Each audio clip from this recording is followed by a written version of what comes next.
Tambaram January 18, 2025.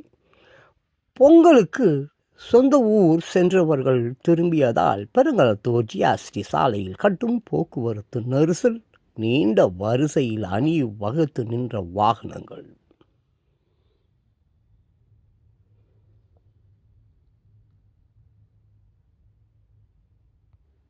Mangalore கர்நாடகத்தில் மீண்டும் துணிகரம். வங்கியில் துப்பாக்கி முனையில் ரூபாய் 4 கோடி நகை பணம் கொள்ளை, முகமூடி கும்பல் கைவருகை. பொங்கல் பரிசு தொகுப்பு ரூபாய் 2,000 வழங்க கோரி வழக்கு. அரசின் கொள்கை முடிவில் தலையிட முடியாது என்று ஐகோர்ட் கருத்து. சென்னை விளையாட்டாக மட்டுமே பார்க்க வேண்டும். ஜல்லிக்கட்டு போட்டிக்கு தடை விதிக்க ஐகோர்ட் மறுப்பு.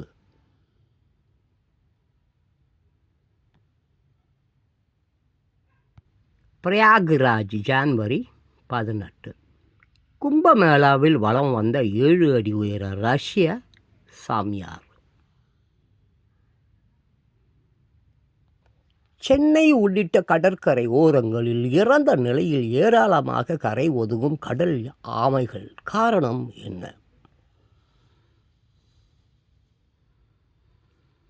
சென்னை கடற்கரை ஓரத்தில் இறந்த நிலையில் கரை ஒதுங்கி கிடக்கும் ஆமையை படத்தில் காணலாம்.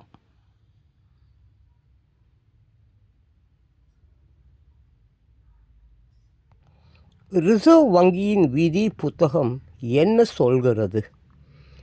காசோலையில் எழுதப்படும் தகவல் தெளிவாக, நிரந்தரமாக அழியாத மையை வாடிக்கையாளர்கள் தெரியும் வகைகளான மையை வாடிக்கையாளர்கள் பயன்படுத்த வேண்டும். எனினும் காசோலைகள் பயன்படுத்தும்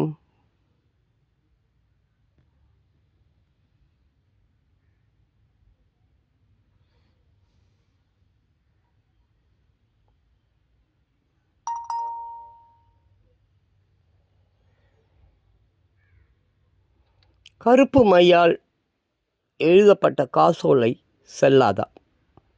சமூக வலைதளங்களில் பரவும் தகவலுக்கு ரிசர்வ் வங்கி விளக்கம்.